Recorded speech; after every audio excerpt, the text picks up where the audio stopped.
تو میں آپ کے اور یہ جتنا بات میری آگے جا رہی میڈیا کے ذریعے جہاں جہاں جو سن رہا ہے، میں سب سے ہاتھ جوڑ کے کہتا ہوں کہ آج توبہ کر لو اپنے اللہ کی بارگاہ میں، پچھلے پر توبہ کر لو، آئندہ کے لیے صلح کر لو، انشاءاللہ مزے کی زندگی ہو جائے گی۔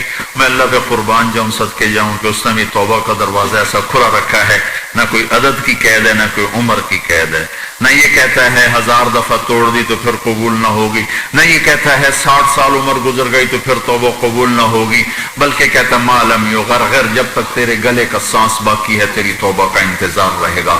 اور پھر ساتھ یہ کہتا ہے کہ تو اتنے گناہ کر کے زمین سے اٹھا کر آسمان کی چھت کو لگا دے، پھر ایک دفعہ کہہ دے یا اللہ معاف کر تو میں سارے ہی معاف کر دوں گا، ولا ابالغ، مجھے پرواہ بھی نہیں ہوگی، پرواہ بھی نہیں ہوگی۔ میرا ایک شاگرد ہے کراچی میں، اس کے مسجد کے ساتھ ایک عورت تھی، وہ لڑکیاں سپلائی کرتی تھی، کس قدر بدترین کام۔ اس نے، میرے شاگرد نے اس عورت کے بیٹے سے دوستی لگائی اور اس کو میرے بیان کی کیسٹ دے دی۔ اس نے کہا یہ سن لینا۔ اس نے گھر میں جا کے لگا لی، اس کی ماں کام کرتے ہوئے چلتے پھرتے سن رہی، کانوں میں آواز پڑ رہی۔ تھوڑی دیر کے بعد وہ آ گئی، کہنے لگی مجھے بھی سنا، تو اس نے سنی، پھر کہنے لگی دوبارہ سنا، پھر دوبارہ سنی، پھر کہنے لگی ایک دفعہ اور سنا، پھر ایک دفعہ اور سنی۔ کہنے لگے یہ کون ہے؟ کہ پتہ نہیں کون ہے۔ کہ کس نے دی؟ کہ یہ مولوی صاحب جو مسجد کے اس نے دی۔ تو اس نے بیٹے کو لیا اور مسجد کے دروازے پر آ کے، لوگ تراویح پڑھ کے نکل رہے تھے، انہوں نے کہا میں یہاں کے امام سے ملنا چاہتی ہوں۔ تو آ گیا، امجد نام ہے اس کا، کہا مولوی صاحب یہ کیسٹ آپ نے دی ہے؟ کہا جی۔ یہ کون ہے؟ کہ میرا استاد ہے۔ کیا نام ہے؟ طارق جمیل۔ کہ اس نے کہا ہے کہ جتنے بھی گناہ کرو توبہ کرو تو قبول ہو جاتی ہے، تو میری توبہ قبول ہو سکتی ہے؟ تمہیں تو پتہ میں کیا کرتی ہوں۔ کہاں بی بی توبہ تو سب کی قبول ہے۔ کہ اچھا پھر میں تمہیں گواہ بناتی ہوں، میری توبہ، میری توبہ۔ اور اگلے دن مسجد میں آنا شروع کرتی تراویح میں، اور دعا کرے یا اللہ اگر میری توبہ قبول ہے تو مجھے اٹھا لے، اگر میری توبہ قبول ہے تو مجھے اٹھا لے، اگر میری توبہ قبول ہے تو زور زور سے دعا کرتی۔ عورتوں کے اس میں جدھر عورتیں نماز پڑھتی تھی،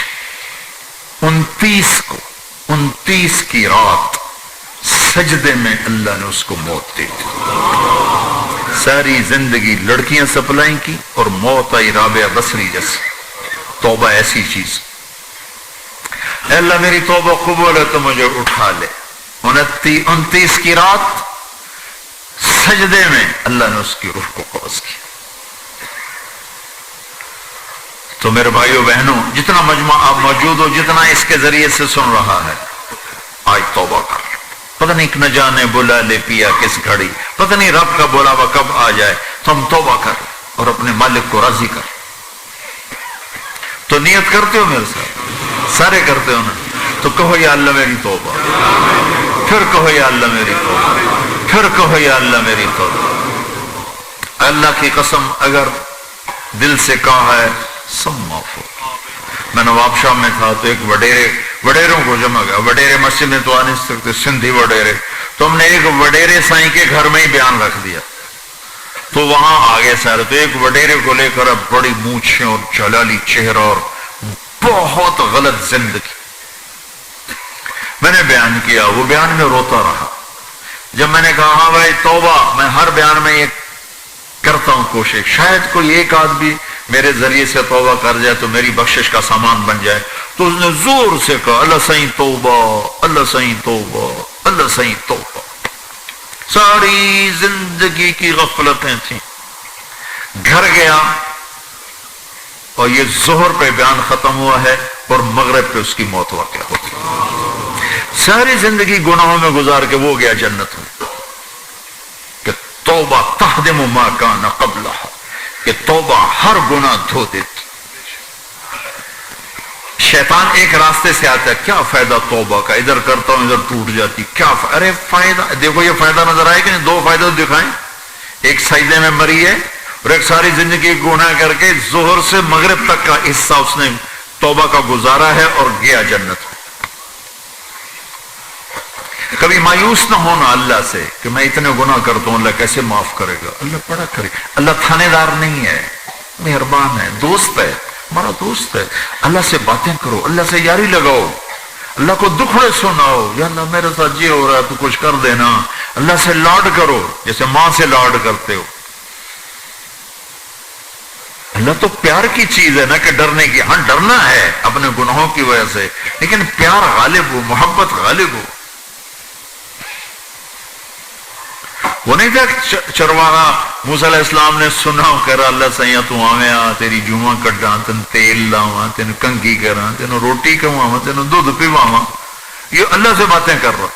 تو موسیٰ علیہ السلام نے اس کو بدبخت یہ کیا کہہ رہا ہے؟ کہہ رہا یا اللہ تو میرے پاس آ، میں تمہیں تیل لگاؤں، تیری جوئیں نکالوں، تیری کنگھی کروں، تجھے بکری کا دودھ پلاؤں. تو وہ تو بیچارہ ڈر کے رونے بیٹھ گیا.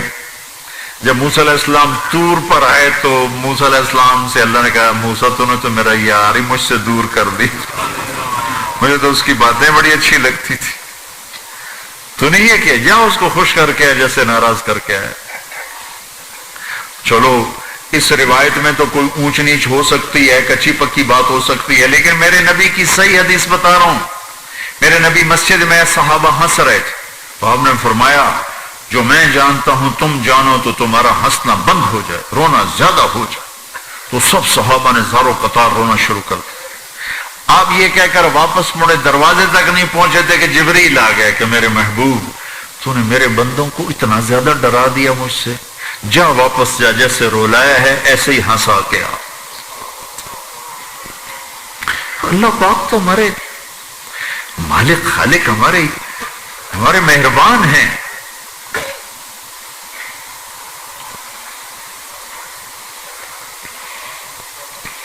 اللہ کو نہیں سنائیں گے تو کس کو سنائیں گے؟ تو جب کبھی توبہ ٹوٹ جائے اللہ کے واسطے مایوس نہ ہونا، پھر کر لینا، پھر کر لینا، پھر کر لینا. پتہ نہیں کون سی توبہ پکی ہو جائے، پتہ نہیں کون سی توبہ پکی ہو جائے. تو نیت کرتے ہو سارے بھائی؟ اب بہت بڑا مجمع آئے ہو. چھوٹا سا دو چھوٹے سے تبلیغ کے کام. ایک جمعرات کو مرکز میں جاؤ، ایک 3 دن ہر مہینے لگاؤ، ہر مہینے کسی بھی جماعت کے ساتھ چلے جاؤ تو انشاءاللہ آپ کو فائدہ ہوگا. جس جماعت میں 3 دن میں لگے اور میں نے کہا میں 4 مہینے لگاؤں گا، 4 مہینے اللہ نے تقدیر لکھی تھی تو میں آگے چلا گیا. رائمنڈ سے مل گئی جماعت، سارے ان پڑھ، سارے بڑی میری عمر 18 سال اور سب 40 سال سے اوپر، 60 70 اور سب ان پڑھ اور سب ڈیرہ اسماعیل خان کے دیہاتی اور اتنے غصے والے کی جماعت میں روز لڑائی ہوتی تھی. ایک آدمی چائے نہیں پیا کرتا تھا تو وہ روزانہ کہتا چائے کیوں بنائی ہے، میری چوانی واپس کرو، 4 آنے میرے واپس کرو. تو 4 آنے روزانہ واپس لیتا تھا.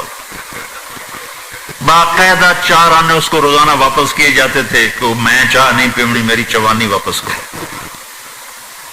اور جماعتوں میں جھگڑا ہوتا ہے کہ تم نے کھانا اچھا نہیں بنایا. اس جماعت میں جھگڑا ہوتا تھا کہ کھانا اچھا کیوں بنایا، اس پہ لڑتے تھے کہ خرچہ زیادہ ہو رہا ہے. اور خرچہ کتنا ہوا تھا؟ 1 مہینے کا سفر، جانا آنا بس کا، جانا بس کا آنا. اور اس زمانے میں کوئی کھلانے والے سب خود پکایا. 2-4 جگہ کہیں ضیافت ہوئی، 27 روپے ٹوٹل خرچ ہوا تھا. کہ زیادہ خرچہ ہے، روز لڑائی، روز لڑائی. ایک اس میں رانگڑ تھا، اس کو اذان کا بڑا شوق تھا، وہ جاتے اذان دینی شروع کرتا. وہ بھائی اللہ کے واسطے بھائی تو مسجد کے معاملے میں دخل نہ دے، کیوں نہ دوں؟ گردن لمبی ہوگی، مؤذن کی گردن لمبی ہوگی، میں تو دوں گا.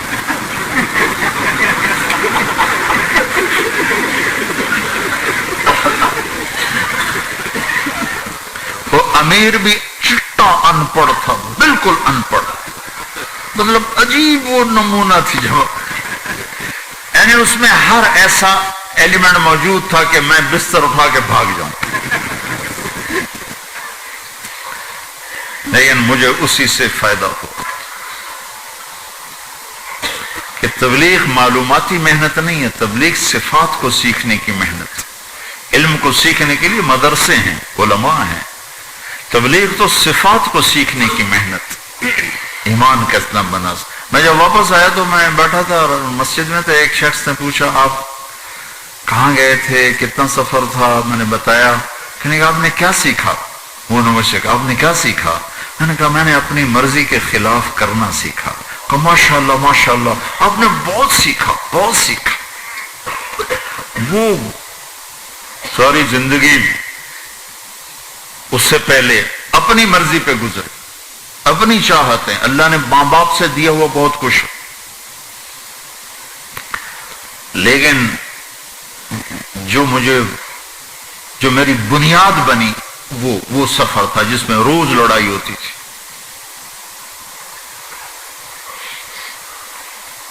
تو کسی بھی جماعت میں چلے جاؤ، ویکنڈ چلے جاؤ، یہ نہ دیکھو کون ہے کون، چلے جاؤ، اس جاننے میں اللہ کی ہدایت کا نظام چھپا ہوا ہے۔ اور تم میں کوئی دو ایسے نہ ہو جو لڑے ہوئے، اٹھتے ہی صلح کرنا۔ میاں بیوی میں کھٹ پٹ ہے، اٹھتے ہی صلح کر۔ بہن بھائی لڑے ہوئے ہو، ماں باپ سے لڑے ہوئے ہو، اٹھتے ہی صلح کر۔ جو صلح کرنے میں پہل کرے گا اللہ کا محبوب بن جائے گا۔ شیطان پرانا کھلاڑی ہے نا کوئی، اور ہے بھی تجربہ کار، گول بھی بڑے ٹھگا ٹھگ کرتا ہے، نہیں؟ وہ روزانہ اپنی میٹنگ بلاتا ہے، میٹنگ، ہاں بھائی کیا کیا؟ تو کہتے ہیں جی زنا کرایا، پیسے بیٹھا رہتا ہے سر جھکا کے۔ وہ چوری کرائی، نماز نہیں پڑھنے دی، جوا کھلایا، یوں کرتا تھا۔ ایک لنگڑا بھیڑتو شیطان پیچھے سے کہتا ہے جی میاں بیوی کو لڑا، ہو شاباش، کام تو کر کے آیا ہے۔ میاں بیوی کو لڑایا، آجا آگے آجا آگے آجا آگے آجا، اس کو بلا کر گلے لگاتا ہے، پھر یہاں اپنے پاس بٹھاتا ہے۔ وہ بدبختو، یہ ہے اصل کام۔ شرابی کی شراب اس کی ذات تک، میاں بیوی کی لڑائی، نسلیں برباد، خاندان برباد، اولاد برباد۔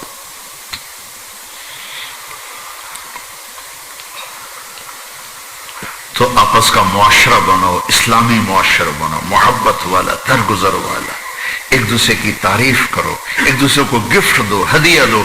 میرے نبی نے فرمایا جب کوئی سفر سے واپس آئے تو بیوی کے لیے ضرور تحفہ لے کر آئے، اور کچھ نہ ملے تو کوئی پتھر ہی لے کر آ جاؤ، مرن واسطے نہیں، گفٹ واسطے۔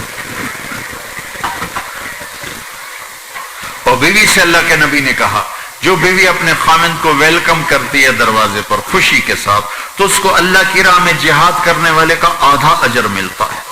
صرف مسکرا کے دیکھ، اندر بڑھو تو منہ تے 12 بجے بنتے، اپنے تو 24 بج جاتے۔